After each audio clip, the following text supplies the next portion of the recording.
She didn't take her keys. That's where I always start. Her coat was on the hook behind the door. Her computer screen was still on, throwing pale light across an empty desk. Her car was sitting in the parking lot exactly where she'd left it the day before. And her keys, house keys, car keys, one small, unidentified brass key on a ring with a faded gas station fob, were on the edge of the desk, in the spot she always put them. Donna Faye Whitlock was 43 years old when she disappeared from Bledsoe, Kentucky, on October 14, 2009. She had worked at the Midland Ridge Farm Supply Cooperative for 11 years. She had never missed a day without calling ahead. She had never caused a problem anyone could name. And for at least 18 months before she vanished, she had been documenting, in secret by hand, a fraud that would eventually send her boss to prison for 14 years. She wasn't there to see the conviction. Or, and this is the part that still keeps me up, maybe she was. Bledsoe doesn't appear on most maps.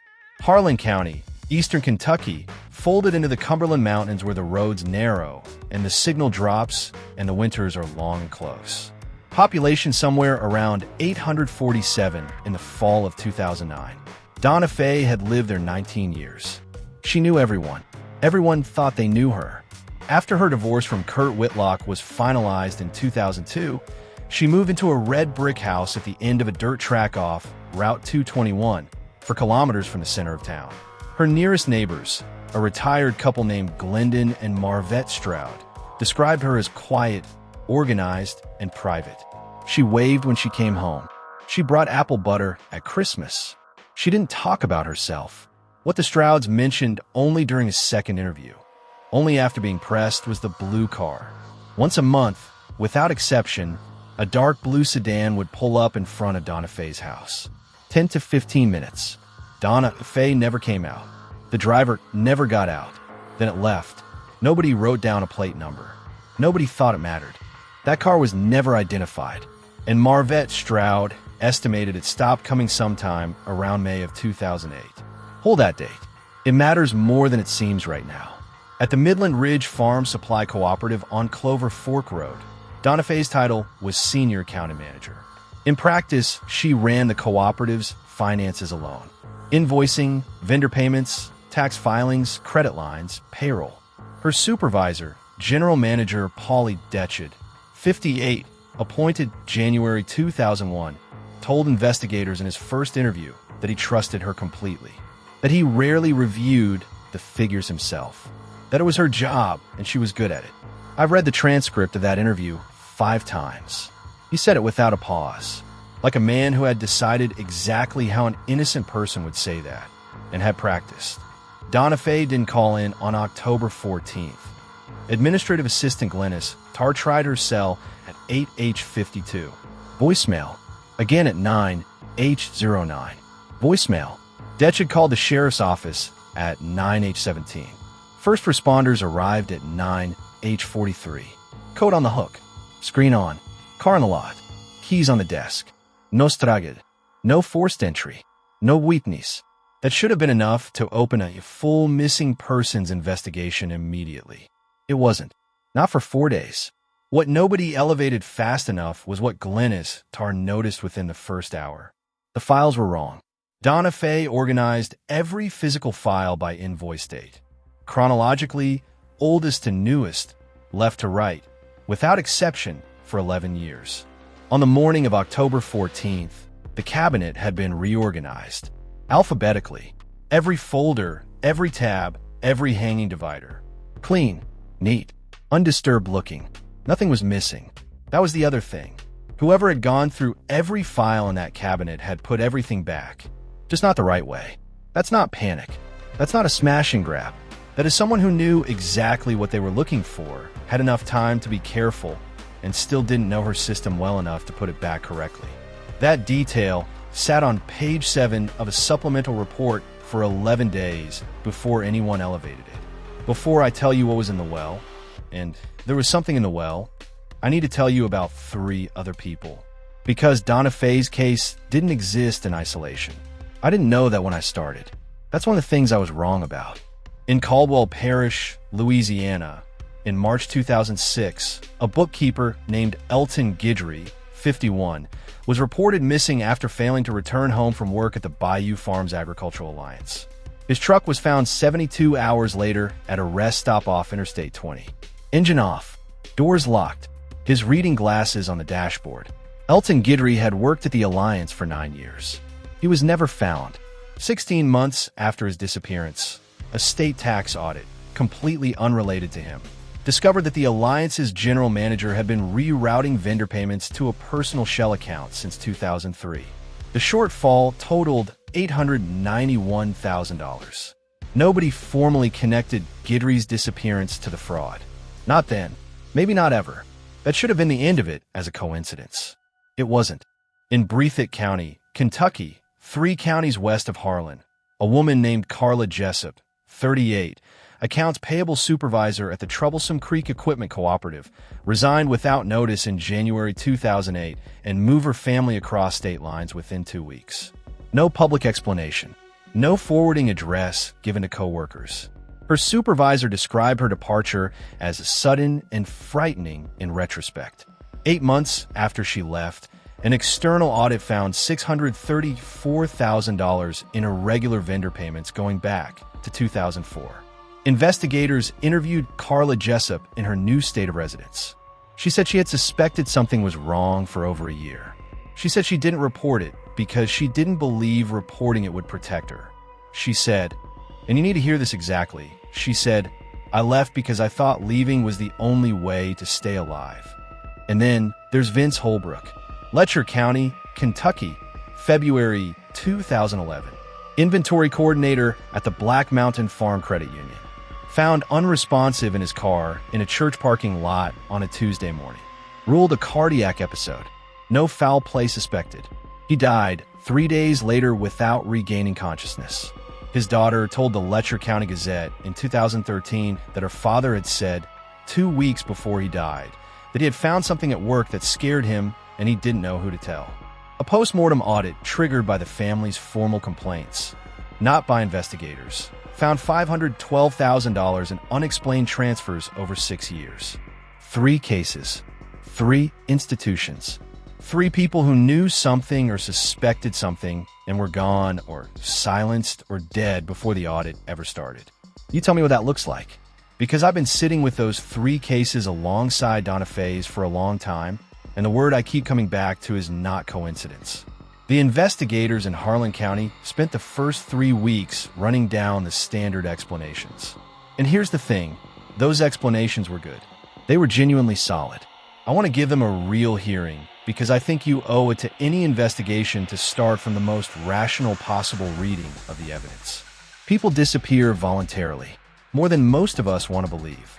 The National Center for Missing and Exploited Adults processes somewhere in the range of 94,000 active cases at any given moment, and a significant proportion of those. Studies from the University of Louisville's Criminal Justice Research Center put the voluntary departure figure at roughly 31% for adult women in Donna Faye's demographic bracket, are people who chose to leave, who were under pressure they didn't know how to name. Donna Faye was under pressure. That's documentable. She was the sole financial manager of a complex organization, recently divorced, socially isolated. The Strouds described her as private to the point of being unreachable. Her sister Renee, in Cumberland, said their last phone call, October 12th, 3 days before the disappearance, felt off. Not dramatic, just off. Like Donna Faye was choosing her words carefully. The payphone call at 9:43 p.m. on the 13th could be nothing. Wrong number. Old friend without a cell. The reorganized files? Donna Faye herself, the theory went. Changing her system before she left. Cleaning up. The keys on the desk. She had a second set. Or she left through a side exit. For 3 weeks that held together. It was rational. It was defensible. I almost believed it. Then Darcel Pruitt drove out to the Calhoun property, and the rational explanation collapsed in 14 meters of darkness at the bottom of a dry stone well. The Calhoun farm had been empty since Wesley Calhoun's death in 1996. 13 years of county probate, untouched. A hillside 6 kilometers from Donna Faye's house on Route 221, accessible by a logging track that didn't appear on standard county road maps. Wesley Calhoun had been the stepfather of Kurt Whitlock, Donna Faye's ex-husband. In the southwest corner of the property, half hidden by wild persimmon trees, there was a dry stone well. Plywood cover, 2 cinder blocks on top, one edge disturbed. The dried mud around the blocks showed clean fracture lines where something had been shifted and repositioned. Recently, they lowered a camera 14 meters. No body, no Donna Faye. But at the bottom, sealed in a green plastic document sleeve, secured with a red rubber band, was a blue cardboard notebook. Laboratory estimation of the rubber band's age.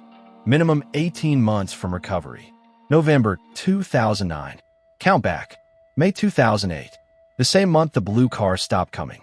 94 pages of Donna Faye's handwriting. Confirmed under forensic graphology reference FL. Quai.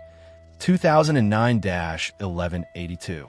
A parallel financial record of the Midland Ridge Farm Supply Cooperative going back to 2002. Wire transfers to vendors that didn't exist. Cash withdrawals coded as maintenance. Payments to Delaware shell companies with no employees, no address, no verifiable activity. Total on line 94, in her careful, slightly right-leaning hand, $1,347,000. Not estimated. Documented. Cross-referenced. Transaction by transaction. She wasn't stealing the money. She was the only person who had proven who was. That's the inversion. That's the moment the entire frame of the investigation flips. Donna Faye Whitlock, who had been quietly, never officially considered as a possible financial actor, was not the criminal. She was the witness. The only witness who had done the forensic work. For somewhere between 16 and 23 months, she had been sitting at her desk every day, cross-referencing live accounts against her own secret records, documenting a fraud she hadn't committed in a notebook she kept hidden in a dry well on a dead man's land. She built a criminal case. Alone, in secret, with no guarantee anyone would ever find it. Fraud proven. Evidence documented. The person responsible identifiable within 48 hours of the notebook's recovery. That should have been the end of it. Case solved. Justice incoming. Close the file. It wasn't. Paulie Dechard was arrested November 23, 2009 at 6:14 a.m. in the recessed safe in his garage. $83,000 cash and a prepaid burner phone. One call in its memory. October 13th, 9:43 p.m. For minutes and 7 seconds. From a payphone in Pineville, Kentucky, 39 kilometers from Bledsoe. Same call, same timestamp, same duration. He was convicted in March 2011. 14 years, 9 mandatory. Fraud, embezzlement, criminal conspiracy. He was never charged with anything related to Donna Faye's disappearance. And that should have felt like resolution. The money was traced. The fraudster was convicted. The mechanism of the crime was fully understood. A reasonable person could look at that outcome and say, the system worked. I couldn't say that. I still can't. Because the reason the disappearance charge didn't stick wasn't innocence. It was evidence. Without a body, without a direct witness, without physical proof placing Dechard in proximity to Donna Faye on the night of October 13th or the morning of October 14th, the prosecutor made the only legally defensible call available to him. I understand that. I do. What I can't do is accept that Paulie Dechard drove 39 kilometers to a payphone to call the only person who had documented his fraud the night before she vanished, and that those two facts are unrelated. See, in A. Hawkinson's, I keep trying to make it make sense. I can't. Every official report mentions the 95th page in a single line. I obtained a photographic copy after 14 months of public records requests under Kentucky transparency law. Page 95 was blank. One line only, bottom right corner. Smaller than everything else. Darker ink. Possibly a different pen. Possibly written separately from the rest. There is a second notebook. Not here. No second notebook has ever been found. Not during the investigation. Not during the trial. Not since. And here is where I have to stop and tell you what this case did to me. Not as a technique. Not as a narrative device. As the actual truth of what happened. I have covered financial fraud and missing persons cases for 17 years. I've read autopsy reports over lunch. I've interviewed families at gravesides and kept my voice level and my notes clean. I thought I had built a professional distance that was structural, load-bearing, not decorative. I was proud of it in the way you're proud of something you've never actually tested. March 2016. A Tuesday, close to 2 in the morning. My kitchen table in Lexington. Photocopies of the HC 2009-447 file across every surface. Desk, chairs, the floor beside the refrigerator. The overhead light was on, but one bulb had been dead for 3 weeks, and the room sat in an uneven half-dark that made everything look slightly further away than it was. 6 hours in. My coffee had been cold since midnight. Somewhere outside, a truck shifted gears on the highway 2 blocks over, and then the silence came back, and it was very complete. I was looking at the photograph of page 95. That one line, that darker ink, and my hands were shaking. Not dramatically. A low, steady tremor I hadn't noticed building for weeks. I stared at that sentence, and I understood, not intellectually, physically, in my chest, that Donna Faye had written it knowing she might not be there when someone read it. She had composed a message to an unknown future reader, and the message said, "Keep going. There's more than this. I prepared for more than you found." I put the photocopies down. I sat in the half-dark kitchen with the highway silence and the cold coffee, and I thought, I don't want to know anymore. That was the exact thought. 17 years of this work, and that was the first time it arrived that clearly. I don't want to know what's in the second notebook. I don't want to know what was said during those 4 minutes and 7 seconds. I don't want to know what the blue car was. I didn't go back to the file for 4 days. That's not professional. I know that. But it's true. And I think you need to know it's true before we go any further. When you step back far enough, this is what emerges. Donna Faye discovered the fraud sometime in 2006 or early 2007. She didn't report it through official channels because the official channels ran directly through the person committing it. Going formal without airtight proof meant giving Dechard time to destroy the evidence and her credibility simultaneously. So she built the case herself. 18 months of silent, methodical documentation. She had a notebook in May 2008, the same month the blue car stopped coming, because something shifted. Something escalated. Maybe Dechard grew suspicious. Maybe a conversation happened she couldn't walk back from. Maybe she found something in the accounts that told her the timeline was accelerating beyond her control. She wrote the line about the second notebook. Then she went back to work. For 16 more months, she sat at that desk. She filed documents in the right order. She said good morning to Glenistar. She went home at night to the red brick house on Route 221. She waited. On the evening of October 13th, a prepaid phone placed a call from a payphone 39 kilometers away. For minutes and 7 seconds. The next morning, her coat was on the hook and her keys were on the desk, and she was gone. Somewhere, in a location no search has reached, connected to a thread no investigation has followed all the way to its end, there may be a second notebook, containing something beyond the money. Something that might explain why preparing wasn't enough. I can't tell you what's in it. I'm not sure I want to know anymore, but I haven't stopped looking. That's the honest truth. I can't stop. And that's where we are. $1,347,000. A 95th page with one line in darker ink pointing somewhere no one has gone yet. A woman who prepared for her own disappearance 18 months in advance and still didn't come home. Donna Faye Whitlock has been missing for 5,539 days. The second notebook has never been found. Nobody closed this file. Nobody can. Next week, we go further. Someone else knew that well existed before Pruitt found it. Stay with me. If that line on page 95 stayed with you, the comments are open. Subscribe. There are more stories like this one. Turn the lights off. Press play. Don't hang up. Shadow tapes.